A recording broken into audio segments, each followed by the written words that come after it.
Alright, so I just hyped up this day in the last video because I think that this day was definitely one day that I was not expecting, and one day that also really changed me, changed the way I prayed, changed the way that God showed, how God allowed me to see His kingdom and allowed me to see His work. So this is Thursday. It was our first day with our second church that we were looking to partner with, and this is in a community called Callao. It's known to be a very dangerous community, especially in Newport, which is like the section of Callao that we were focusing in on. And they're known for their crime. They're known for alcohol and drugs. They're known just to be a bad section of Lima. And it was amazing that we had the opportunity to work there because apparently Cesar, he has missions teams that continually roll into his base, and we were the first foreign team to go into this community and really try to show God's love to them. Like Cesar had brought Peruvian teams through and had worked with this church before, because the church that we had worked with, the pastor has been working in that community for over 30 years. So God has definitely been working in that community even before we got there. But we were the first foreign team to go there, and I think the stakes were pretty high. Knowing that there's high crime, we were kind of all scared for our own safety. God graciously provided us with police, actually, that were basically coming in for free to protect us. They were continually, looking out for us and watching what we were doing. And so it was really amazing that God provided for us even before we started there, and that He was really working even before we started there. And I think that's something that I could only see, looking back, right? Like I would not have been able to see that coming at all when I stepped into that community. One of the first things we did was we started doing street outreach almost immediately. We got to the church, kind of introduced ourselves, and then we went out on street outreach. It was that quick. And we first went to this wharf, and this wharf, I think, holds a very, very special place in the whole team's lives right now. And I think forever, just because of what God did there. Basically what happened was we got to this wharf, and this city of Callao is next to the ocean, the wharf. And it's basically their livelihood. They eat a lot of fish there. These are fishermen that are working there. It's a pretty small port from what we saw, a small wharf, but there was a lot of men that were hoping to catch fish that day. And apparently a lot of fish comes in during the hot summer months, and right now Lima is in kind of like this. They're going into winter, so it's very rare to have a really great day of fish. And when we got there, it wasn't a great day. There's a lot of men standing around, and when we got there, they were pretty excited. They were like, "Oh, there's entertainment," Like we were there, we did a dances, we did a skit, and yeah, the skit, I think, was definitely another thing that made an impact on us that day. We did the skit, and there's this part in the skit where where sin, basically, right, all the temptations are crucifying Jesus, and we're like, yeah, Jesus is dying, Jesus is dead. We were nailing Him on the cross, and we we as sin have victory over Him, and we really get the crowd riled up. At least that's what we're trying to do. And what was interesting was these men clapped. These men were cheering with us, and I think that made the skit even more impactful. When sin is overcome, when Jesus has victory,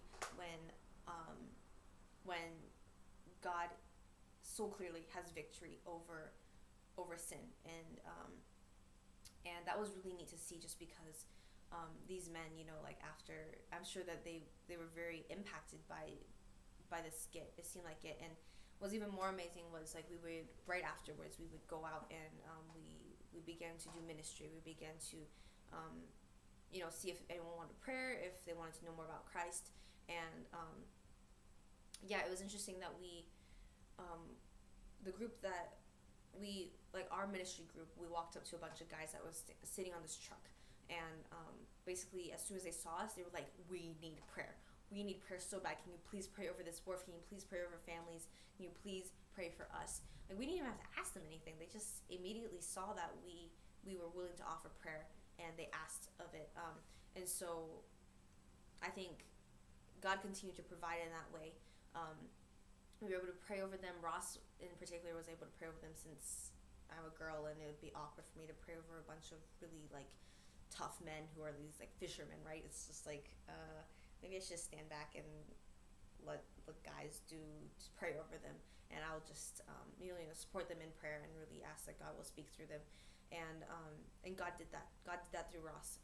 It was amazing just to hear Ross begin to not only pray over the men, pray over their prayer requests and over the wharf, but actually pray the gospel, to use that time that God has set aside for us to pray for these men as a way to present the gospel and to speak God's truth into their lives.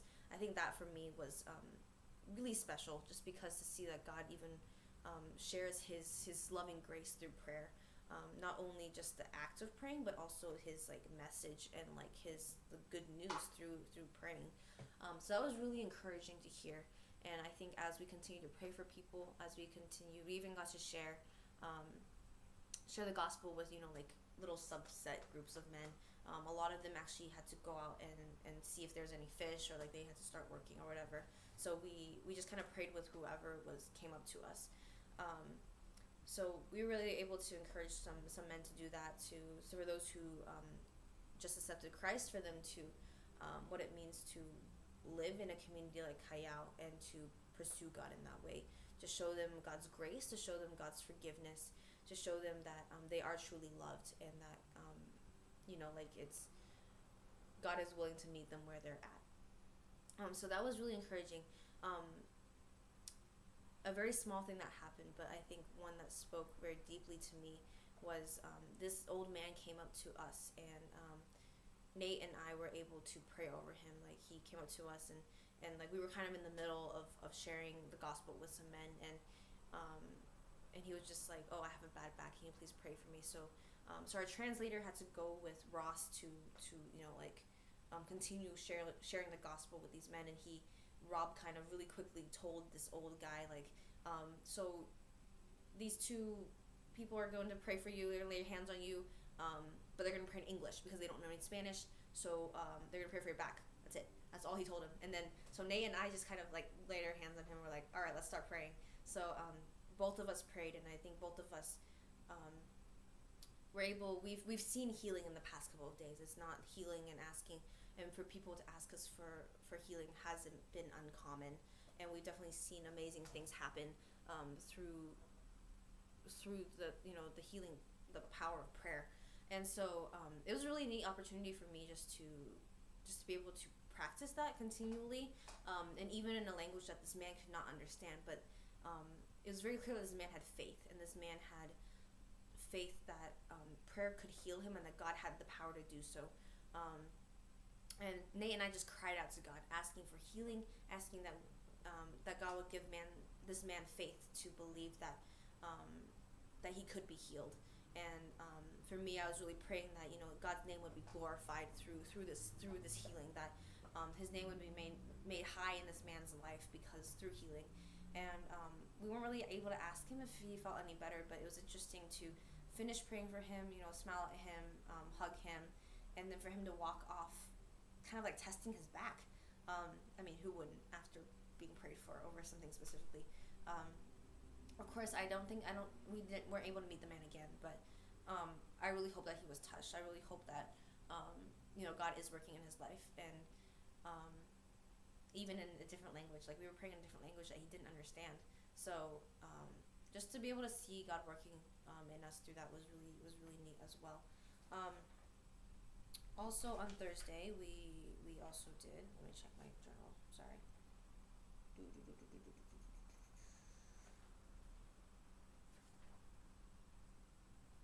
Yeah, I think just to wrap up on this first day in Callao, I think this day, like I said before, touched me very deeply. To see how desperate people were, to see how much God wanted to work there. Not only through these fishermen, but we were also able to reach out to a bunch of kids there too. It was actually a little bit disappointing that day with the kids, just because I think they were kind of scared of us, and they were a bit wary of who we were, just because we're foreigners. We were basically some of the first foreigners that they've seen, and And I think it was interesting to see the reactions, but I could tell that God wanted us to love those kids so much. And I think, yeah, it was just, I was really, really excited to come back into that community for the next 3 days, to continually work in that community, continue to just pour love into them, pour God's love into them, and show them just how much God cares for them, to continually be a witness of what God is doing in that community, to see the lives that He's touching and just the amazing ways that He is working there. And I could just sense that God was ready to work, that there would be a revival, and that there are many, many lives to be touched. I think God also placed it on my heart to pray against spiritual warfare, just because of how dark the community has been for such a long time. And definitely the enemy has had its grip on that community for a very long time.